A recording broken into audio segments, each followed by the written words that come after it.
हरियाणा तेज खबर की टीम ने सोहना तावड़ू विधानसभा क्षेत्र से वरिष्ठ कांग्रेसी किसान नेता व समाजसेवी श्री हेमराम खटाना से विधानसभा चुनाव के विषय पर उनसे बातचीत की।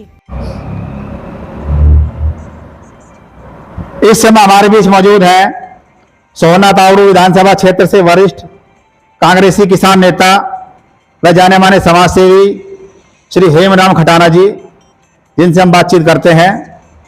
हेमराम जी, मैं जानना चाहूंगा, इस बार सोहना तावड़ू क्षेत्र की जनता में ये बड़े जोर शोर से आवाज आ रही है कि अपने इलाके का ही विधायक बनाएंगे, इस बार बाहरी को हम समर्थन नहीं करेंगे।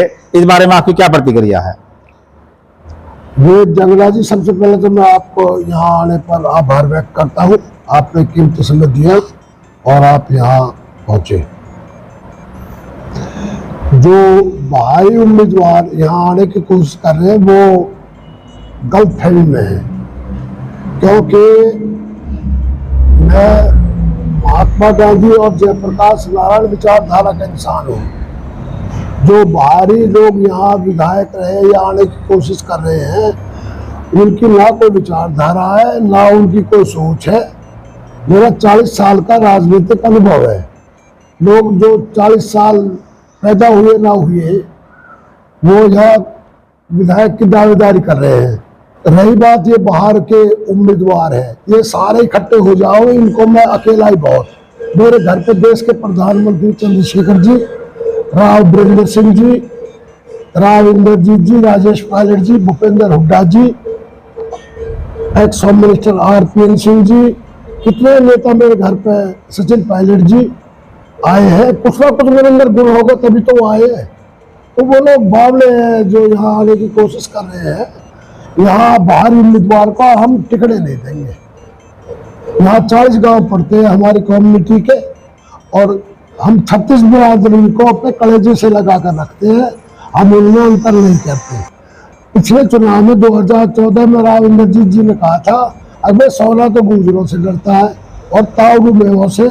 हमने शरीफ उम्मीदवार दिया तेजपाल तंवर जी को। मैं बता देना चाहता हूँ, सोहना और तावड़ू को हेमराम खटाना के भगवान के बाद अगर कोई शरीफ उम्मीदवार रहेगा तो हेमराम खटाना ही रहेगा।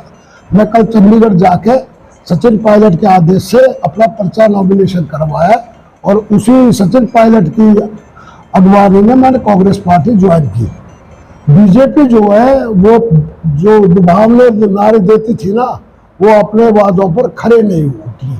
जो ये कहते हैं पर्ची और खर्ची हमारे यहाँ नहीं चलती, या नोटों से पद मिल रहे। सोने का चेयरमैन रहा, वो नोटों से बना, अब यहाँ से हटा कर चंडीगढ़ पहुंचा दिया।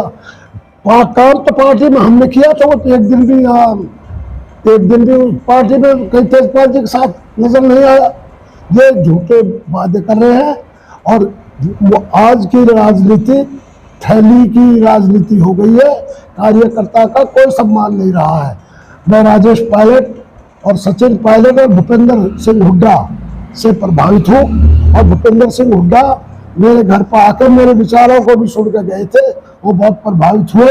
उन्होंने कहा कि मुझे आपकी जरूरत है। मैं टाइम समय पर भूपेंद्र सिंह हुड्डा जी से भी और सचिन पायलट जी से भी यहाँ से दावेदारी है, और मुझे उम्मीद है कि ये सब पीछे रह जाएंगे। जो कैंडिडेट है ना, यहाँ सोने का कांग्रेस का टिकट हुड्डा जी के और सचिन पायलट के, उसमें हेमराम खटाना को ही पहला नंबर रहेगा। ये दौड़ में बहुत पीछे है। हेमराम खटाना जी, एक अहम सवाल आपसे जानना चाहूंगा। हमने देखा है यहाँ बहुत से बाहरी उम्मीदवार भी यहाँ घूम रहे हैं जिनका सोहना विधानसभा क्षेत्र में खुद का ही वोट नहीं है। इस बारे में आपकी क्या प्रतिक्रिया? देखो, उनको अभी राजनीतिक अनुभव नहीं है। चुनाव के लिए अनुभव होना चाहिए, देश के लिए प्रेम होना चाहिए। कभी जयप्रकाश नारायण जी कभी गांव के मेंबर बने, लेकिन तीनों सेनाओं की सलामी दी गई थी। इंदिरा जी उनके दाह संस्कार पर गई थी। उनकी एक सोच थी, उन्होंने कांग्रेस का शासन पलट दिया था। यहाँ ना मैं देखता हूँ इनकी ना सोच है, ना विचारधारा है, ना देश के प्रति कोई इनका वो है। किसी के पास हो गए 500 एकड़, हमें ईख बोनी है उसके फार्म में, वो होगा अपने लिए होगा। यहाँ सारे लोग खाते पीते हैं, और इन लोगों की सबकी भावना ये है कि हम एकजुट होकर और सोहने क्षेत्र के कैंडिडेट को ही उम्मीदवार बनाएंगे। और मैं भी जिसको कांग्रेस पार्टी सोहने क्षेत्र के को टिकट देगी मैं भी उसका साथ दूंगा। बाहरी उम्मीदवार का मैं डट के विरोध करूंगा। हेमराम खटाना जी, आपका बहुत बहुत धन्यवाद। सोना तावड़ू के क्षेत्र की जनता को अपना अपना बहुमूल्य समय दिया, बहुत बहुत धन्यवाद। बेटा आप लोगों की आवाज को उजागर करते हो, लोगों की भावनाओं को जनता तक पहुंचाते हो। कल भी एक ऐसा होना चाहिए। आज राजनीति का नैतिक पतन होता जा रहा है। आज देश में मेरा इस जो आज की दूषित राजनीति है इससे थोड़ी मुझे नफरत है, लेकिन मैं इस मुकाम में, क्योंकि जो हमारे खटाने भावले गोत के लोग हैं, अगर हम जैसे बुजुर्ग इनकी आवाज को नहीं उठाए तो इनकी रंधी खीर को खाएगा नहीं भविष्य में, और ये गुलाम बनकर रह जाएंगे। जैसे अंग्रेजों के गुलाम हमारा देश रहा था ना, उसी तरह से यहाँ बहुत नेता हैं, बहुत सूझे हुए लोग हैं, बड़े समझदार लोग हैं। जो नई पीढ़ी आ रही है वो भी बहुत समझदार है, तो हम उनके लिए मार्गदर्शन कर रहे हैं। और सचिन पायलट जी 1.5 घंटा लगा गए थे, घर पर आए थे 30 जून को, और वो मुझे बहुत पसंद करते हैं और मैं उसकी विचारधारा से, मैंने पूरा देश आज सचिन पायलट को मानता है। उसने 5 साल राजस्थान में संघर्ष करके 13 से 18 तक संघर्ष करके कांग्रेस को सत्ता मिलाई। उसके साथ नाइंसाफी हुई, वो पद अशोक गहलोत 2 दिन काम नहीं किया, वो सीएम बन गया। उसके साथ फिर 5 साल उससे लड़ता रहा। आज देश की जनता पक्ष और विपक्ष सचिन पायलट को मान चुका है, और जो लोग कहते हैं कि आज इसके मुकाबले का हिंदुस्तान में इतना बड़ा और अच्छी सोच का किसी भी प्रदेश का कोई भी व्यक्ति सचिन पायलट से मिलने जाए तो खुश होकर आता है।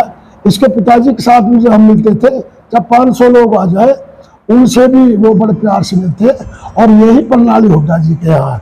हुड्डा जी सबसे मिलते हैं, और हुड्डा जी का बेटा दीपेंद्र जी भी, ये आवाज आई थी कि दीपेंद्र एक सीट निकलेगी, दीपेंद्र भी निकलेगी। दीपेंद्र शुरू से ही लीड देता चला गया। दीपेंद्र के अंदर तो जन्म है, देश के प्रति करने की उनकी तमन्ना है। हुड्डा जी की ये लास्ट पारी है, इसमें हम हुड्डा जी का बढ़ चढ़ के साथ देंगे, और उम्मीद है कि भविष्य में हरियाणा में कांग्रेस 70 और 80 और 85 का रिकॉर्ड तोड़ जाए तो कोई ताजुब ना हो।